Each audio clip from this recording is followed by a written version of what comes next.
नमस्कार। हमारे विशेष कार्यक्रम शख्सियत में आपका स्वागत है। शख्सियत में इस बार हमारे साथ हैं जाने माने लोक गायक करनैल राणा। करनैल जी नमस्कार। हमारे कार्यक्रम में आपका बहुत बहुत स्वागत है। आपका भी बहुत बहुत शुक्रिया और एटीवी के तमाम दर्शकों का बहुत बहुत शुक्रिया, बहुत बहुत धन्यवाद। आपकी स्वर लहरियों में जी खुद भी डूबना है और उम्मीद करता हूँ कि पूरे दर्शक भी डूबेंगे। जरूर जरूर। बहुत कुछ सुनना है आपसे, लेकिन उससे पहले हमारे दर्शकों को बताइएगा कुछ अपने बारे में, परिवार के बारे में, जन्म के बारे में, शिक्षा के बारे में जी, और संगीत की ओर कब रुझान हुआ, कब मुड़े? डॉक्टर साहब, मेरा जो मूल निवास स्थान है, मेरे घर जो हैं वो ज्वालामुखी से 10 किलोमीटर दूर चंपापत्थर नाम की जगह है। जी जी। और वहीं पे मेरा जन्म हुआ है। अरकवालाड अपर कलौर मेरे गांव का नाम है। बचपन से संगीत का शौक रहा है। ये जो भी जितनी प्रेरणा मिली है मेरे को मेरे पिताजी से मिली है। वो भी गाते थे? जी जी। तो पिताजी का इसमें पहले गुरु वही हैं। और इस मुकाम तक पहुंचाने में उनका बहुत योगदान है। और स्कूलिंग मेरी वो भी गवर्नमेंट हाई स्कूल कलौर से हुई है। और स्कूल टाइम में हम लोगों को जैसे 15 अगस्त होती थी, 26 जनवरी होती थी, बाल सभाएं होती थी, या जो कोई भी ऐसा कोई ओकेजन होता था जहाँ गीत संगीत का प्रोग्राम होता था, वो जरूर होता तो हमारे जो टीचर्स लोग होते थे हमें लेके चले जाते थे। तो बहुत ज़्यादा मतलब उससे वो माहौल बनता गया और ऐसा सिलसिला धीरे धीरे शुरू हो गया। उसके बाद फिर कॉलेज ग्रेजुएशन, जी, गवर्नमेंट को पोस्ट ग्रेजुएट कॉलेज धर्मशाला से मैंने ग्रेजुएशन करी। तो वहाँ फिर म्यूज़िक सब्जेक्ट, क्योंकि बेसिक्स जो है फॉर्मली बेसिक, जी, बेसिक जो है वो म्यूज़िक का मैंने कॉलेज में सीखा, विषय रखा। जी जी, म्यूज़िक विषय रख के, तो उसमें काफ़ी कुछ मुझे सीखने का मौका मिला। तो लोकगीत ही या फिर कुछ और भी ना? उस टाइम जब, क्योंकि कॉलेज में थोड़ा नया नया जोश होता है, युवा अवस्था होती है, तो उस टाइम थोड़ा सा लोक संगीत की तरफ इतना रुझान नहीं था।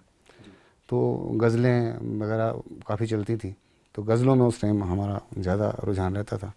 लेकिन एक घटना घटी, हम क्योंकि हमारे कॉलेज में इंटर कॉलेज कंपटीशन था और काफ़ी कॉलेज वहाँ आए थे, हम होस्ट थे, तो मैंने भी गज़ल गाई। उसके बाद जजेस को रिज़ल्ट कंपाइल करने के लिए टाइम चाहिए था, तो कहते कि भाई एक गेस्ट आइटम दे दो। तो गज़ल एक ही थी, वो मैंने गा दी। उसके बाद कहते भाई आप कोई गेस्ट आइटम दो। तो मैंने एक गीत गाया, लोकगीत। पहले वो पूरा हॉल खचाखच भरा हुआ था, लेकिन जैसे ही मैं आंखें बंद करके गाता था और जैसे आंखें खोली तो वो पूरा हॉल खाली। तो मैं बड़ा डिमोरलाइज हुआ। मैंने सोचा शायद मैंने कोई अच्छा नहीं गाया या क्या हो गया। मैं उदास होकर स्टेज के पीछे खड़ा हो गया। एक यूपी का लड़का था, मिश्रा करके, वो आया, बोलता यार मुझे समझ नहीं आई तूने गाया क्या है, लेकिन इतना मीठा, इतना अच्छा लगा कि मुझे ऐसे लगा कि मैं अपने गांव में पहुंच गया हूँ। तो मैं सोचा यार तू यूपी का है और मैं हिमाचली फोक गा रहा था। तो उसने बोला कि तेरे आवाज़ में फोक ज़्यादा अच्छा लग रहा है। अच्छा। और तू फोक गाने की कोशिश किया करो। और ही एक तरह से जी जी जी इंस्पिरेशन हो गई। इंस्पिरेशन। और उसके बाद जब जैसे मैं घर गया तो घर फादर साहब बोलते भाई क्या तू क्या सीखता है, कॉलेज में क्या सीखा, तो थोड़ा वो क्लास लगे लेने। तो उन्होंने भी फिर लोक संगीत को मुझे बोला कि तू लोक संगीत ही गाएगा। वो मोमेंट था लाइफ बस। उसके बाद फिर वो सारा चेंज। फिर भजन तो खैर आप जी जी जी पूरे नॉर्थ इंडिया में मशहूर हो गए। जी जी जी। 1986 में ग्रेजुएशन की आपने? जी जी जी। और फिर सरकारी जॉब में चले गए? फिर मैं 1986 के बाद फिर मैं नेहरू युवा केंद्र में आ गया एज नेशनल सर्विस वॉलंटियर। और फिर नेहरू युवा केंद्र में ही मैं एज अकाउंटेंट टाइपिस्ट वहाँ मेरी नौकरी लगी। कहाँ अकाउंटेंट, वहाँ वो टाइपिस्ट, और कहाँ फिर संगीत? वहाँ मेरा वो रुझान नहीं था। हाँ। फिर अपने 88 में पब्लिक रिलेशन डिपार्टमेंट में पोस्टें आई आर्टिस्टों की, तो वहाँ फिर मेरी सिलेक्शन हो गई, वाले की कृपा से सिलेक्शन हो गई। और नौकरी ऐसी मिली कि उसमें वो door to door, village to village हम लोग गवर्नमेंट की पॉलिसीज़ पे प्रोग्राम बना के हम परफॉर्म करते थे। तो उसमें एक्शन रिएक्शन का पता चल जाता था कि कौन कैसा गा रहा है, क्या गा रहा है, तो रिस्पॉन्स इमीडिएट मिल जाता था, तो काफ़ी मोटिवेशन मिला। 89 में फिर मैंने आकाशवाणी में गाना शुरू किया। हाँ। 89 में फिर आकाशवाणी के साथ जुड़ गया। 95 में मेरी पहली कैसेट आई। अच्छा। और आपने कहा ना 89 में आप जुड़े? जी जी। आपको याद है कि आपने पहला गाना उस समय जरूर जरूर रेडियो पे क्या गाया? बिल्कुल बिल्कुल, तो आज भी मैं वही गीत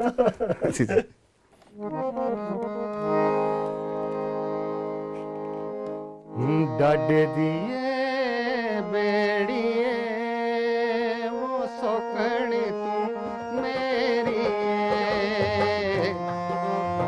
तिजो पर डुली हो गया जिमिया जस रोटियां डाडे दिए बेड़िए वो सोकनी तू मेरी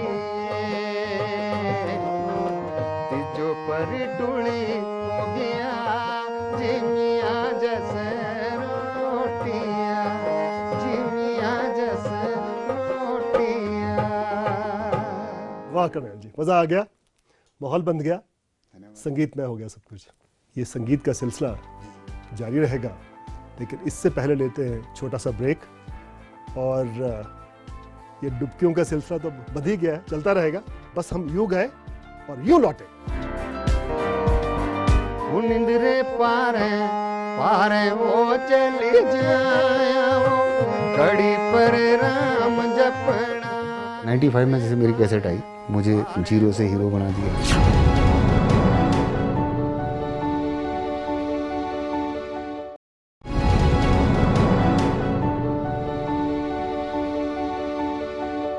ब्रेक के बाद आपका स्वागत है। कर्नल जी, जी आप कह रहे थे कि आपकी पहली कैसेट 95 हाँ, आई। क्या टाइटल था वाला? उसका टाइटल था चंबे पतने दो बेड़ियां। चंबे पतने दो बेड़ियां। बेड़ियां, दो किश्तियां, दो नाव। जी जी जी जी तो हो जाए फिर। बिल्कुल बिल्कुल।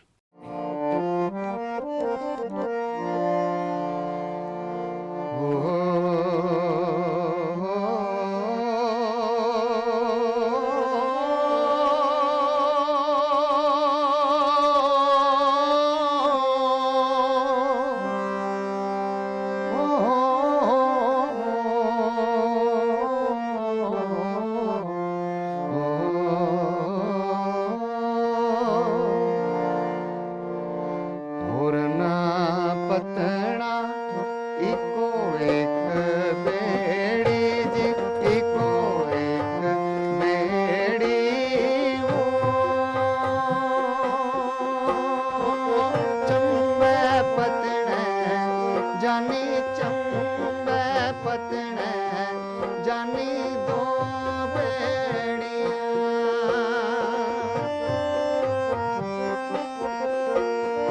पलावो मलाया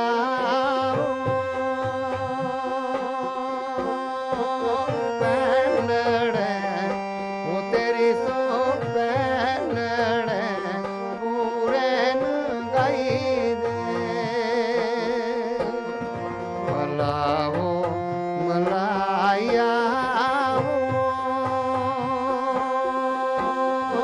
उजड़ा में वो तेरी सो उजड़ा में सोरिया जरूर उजड़ा में वो तेरी सो उजड़ा में सोरिया जरूर। वाह, क्या लुत्फ, क्या इमोशंस हैं, भावना है।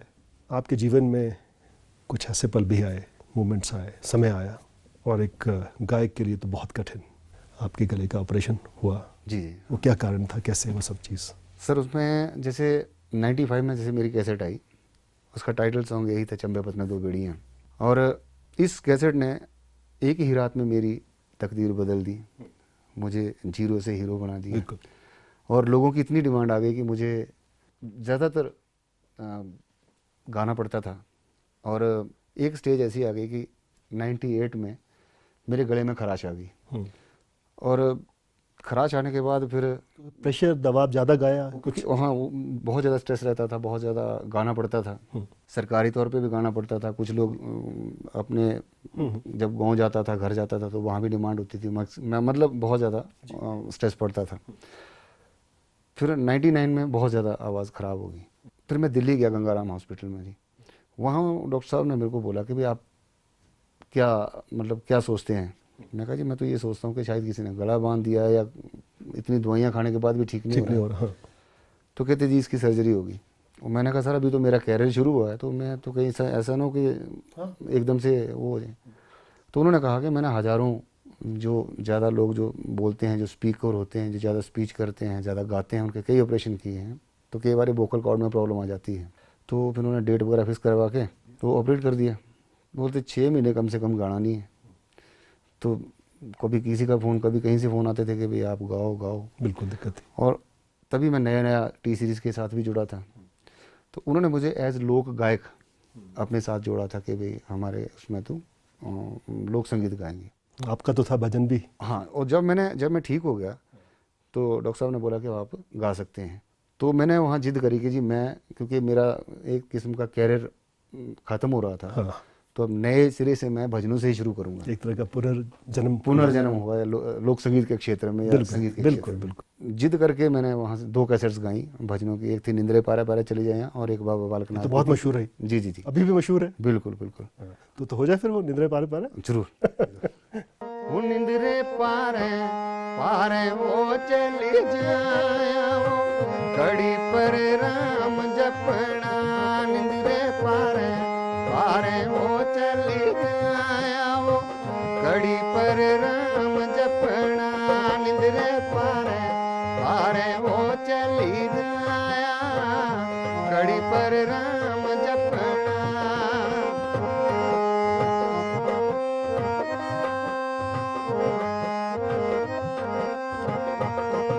वो फुल बन जा शरीरा मेरे, आओ कागजां दे बेड़े लंघ दे। फुल बन जा शरीरा मेरे, आओ कागजां दे बेड़े लंघ दे। वो कई लंघ गए कईयां ने लंघ जाना, वो जिना तेरा नाम जपिया।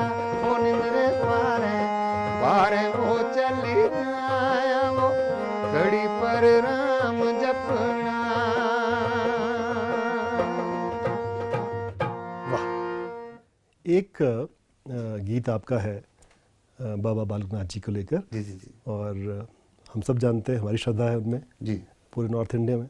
हमारे हिमाचल का जो निचला हिस्सा है, जी जी, जोट सिद्ध, हाँ, जहाँ वो विराजमान है, बिल्कुल बिल्कुल। तो बहुत सी उनको लेके कथाएं होती हैं। और जी जी जी, तो हो जाए वो भी। बिल्कुल बाबा जी के नाम का जरूर। जी। वो बेमन मोणे बालक नाथा बे तू कदों बुलावेगा। बेमन मोणिया, बेमन मोणे बालक नाथा बे तू कदों बुलावेगा।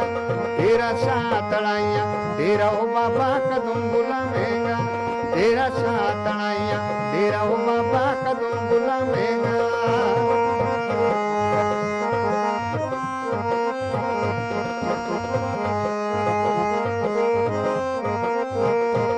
एक ढोल की मड़ाइयो बाबा तेरे नाम दी। एक ढोल की मड़ाइयो बाबा तेरे नाम दी। वो भी किलिया टंगाइयो बाबा तेरे नाम दी। वो भी किलिया टंगाइयो बाबा तेरे नाम दी। बेमन मोड़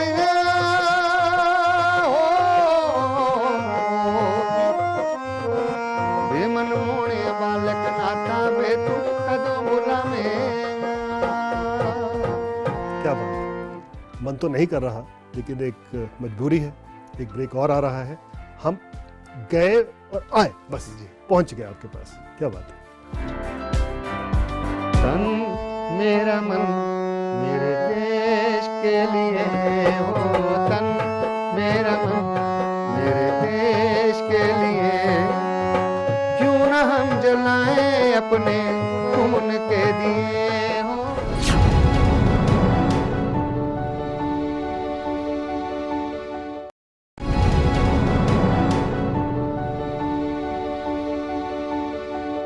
ब्रेक के बाद आपका एक बार फिर से स्वागत है करनाल जी।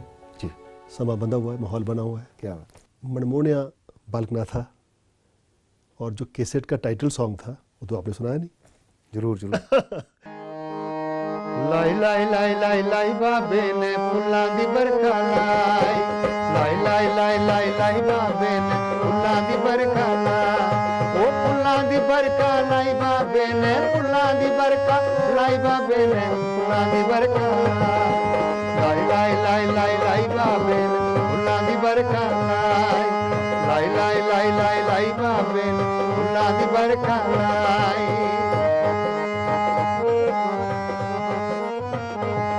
वो इस मिट्टी दा क्या कुछ बनदा, इस मिट्टी दा क्या कुछ बनदा, मिट्टी दा मंदिर बनाया बाबे ने, मंदिर च धूना लाया, लाई लाई लाई लाई लाई बाबे ने फुल्लां दी बरखा लाई, लाई लाई लाई लाई लाई बाबे ने फुल्लां दी बरखा लाई। हमने आपका पीछा तो छोड़ना नहीं है, जी जी एक भेंट भी सुना दीजिए। जरूर जरूर। कुतू रेंदी देवारानी कुतू रेंदे मो, मेरा मन बोलदा आवा तेरे मो, कुतू रेंदी देवारानी कुतू रेंदे मो, मेरा मन बोलदा आवा तेरे मो, मंदिर रेंदी देवारानी जंगल रेंदे मो, मेरा मन बोलदा आवा तेरे को, मंदिर रहंदी देवारानी जंगल रहंदे मोर, मेरा मन बोलदा आवा तेरे को, क्या खांदी देवारानी क्या खांदे मोर, मेरा मन बोलदा आवा तेरे को, क्या खांदी देवारानी क्या खांदे मोर, मेरा मन बोलदा आवा तेरे को, मेवा खांदी देवारानी चोग चुगदे मोर, मेरा मन बोलदा आवा तेरे को, मेरा मन बोलदा आवा तेरे को, मेरा मन बोलदा आवा तेरे को। बहुत खूब, बहुत खूब। कन्हैया जी, एक किस्सा है, जी आप मंडी ज़िले के गोहर के क्षेत्र में थे, जी जी जी वहाँ कोई केसेट लगी हुई थी सुनी, जी। वो 100 रुपये की केसेट का क्या मामला है? हाँ, वो बड़ी रोचक घटना है। हम लोग गोर एक मेला होता है वहाँ पे गए थे, तो वहाँ जब हम वापस आ रहे थे तो एक हलवाई की दुकान पे एक कैसेट लगी थी, उसका एक गीत था, उसकी तर्ज मुझे बड़ी पसंद आई। तो मैंने लड़का भेजा, मैंने कहा इनसे कैसेट लेके आओ, ख़रीद लो जी। तो पहले तो उन्होंने मना कर दिया। उस टाइम 20-25 रुपए की कैसेट मिल जाती थी, तो दुकानदार ने मना कर दिया कि जी मैं ये कैसेट दूंगा नहीं आपको। फिर उनको पे जितने पैसे लेने उतने ले लो। तो 100 रुपये का नोट जैसे निकाला तो दुकानदार ने सोचा 20-25 रुपये की कैसेट है, जिससे 4 गुना मेरे को पैसे मिल रहे हैं। उसने तुरंत वो कैसेट दे दी। तो वो गोर से लेके धर्मशाला तक मैंने बार बार वो गीत सुना, और जैसे ही हम लोग ऑफिस आए तो ऑफिस में बैठे बैठे मैंने एक उसी तर्ज पे ये गीत लिखा। तो थोड़ा सा बिल्कुल, हमारा मकसद तो यही था।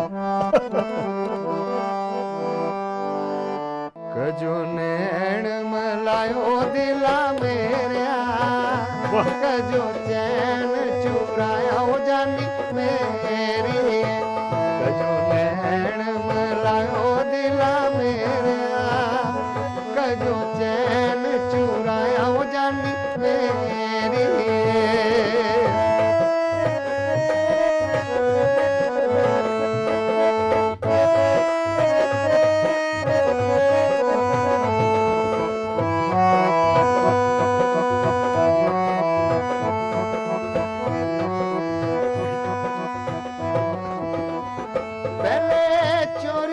नखरे दिखाए थे, फिर रोई रोई पकड़े लगाए थे। पहले चोरी चोरी नखरे दिखाए थे, फिर रोई रोई पकड़े लगाए थे। कजो पोड़ा पाड़ा दिलो मेरा लुटिया, छोआ मारी कन्ने तू पव कजो सुटिया। कजो नैण मलायो दिला मेरा, कजो चैन चुराया वो जानी मेरी।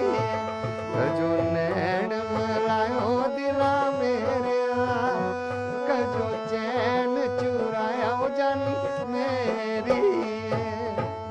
क्या बात। एक जिज्ञासा हो रही है जी। बचपन में पिताजी थे, उन्होंने उंगली पकड़ के सिखाया, बिल्कुल बिल्कुल। कॉलेज आ गए, जी। ऐसी कौन सी शख्सियत हैं जो आपके मन में हैं, आपके प्रेरणा स्रोत हैं? हाँ, लोक संगीत के क्षेत्र में मेरे प्रेरणा स्रोत रहे हैं। जैसे हमारे कांगड़ा के एक बड़े अच्छे आर्टिस्ट होते थे प्रताप चंद शर्मा जी। बहुत मधुर आवाज़ थी, बहुत अच्छा गाते थे, लोक गायक बहुत अच्छे थे प्रताप चंद शर्मा और रोशनी देवी। बचपन में मैं बहुत उनके गीत सुनता था और ये सोचता था कि काश कभी मैं भी क्या इनकी तरह हो पाऊँगा या इनके नक्शे कदम पे चल पाऊँगा, लेकिन परमात्मा का शुक्र है कि थोड़ा बहुत लोग जानते हैं। कभी ऐसा मन में नहीं आया कि फिल्म लाइन में जाऊं और इस तरह? सर, इस क्षेत्र में इस बारे में कभी सोचा ही नहीं। मेरे मन में शुरू से ये भाव रहा कि जितना लोक संगीत की मैं सेवा कर सकूं, बसते लोगों के हमारे प्रदेश में, जितना मैं लोक संगीत मतलब अपना ये दायित्व समझता हूँ कि जो हमें बुजुर्गों की जो विरासत मिली है उसको हम आगे की पीढ़ी तक एज इट इज़ पहुँचाएँ। जी। तो काफ़ी कोशिश की है और मरते दम तक ये कोशिश करता लोक संस्कृति, लोक गायन बचा रहे। जी जी जी जी, आप यही कहना चाहते हैं? बिल्कुल, इसकी मौलिकता के साथ हम छेड़छाड़ ना करके जो हमने बुजुर्गों से लिया है, और मेरा प्रयास भी है, मेरा जो भी आप लोग गीत सुनेंगे बिल्कुल जैसा वो पीछे मैंने बुजुर्गों से सुना, उनसे जो विरासत मिली ओरिजिनलिटी है उसमें, आगे पीढ़ी तक पहुंचाने का प्रयास कर रहा हूँ। कर्नल जी, पूरा देश जी जिसने आज़ादी मना रहा है, क्या बात है। तो हो जाए कुछ ऐसा भी? ये अपनी तरफ से एक थोड़ा सा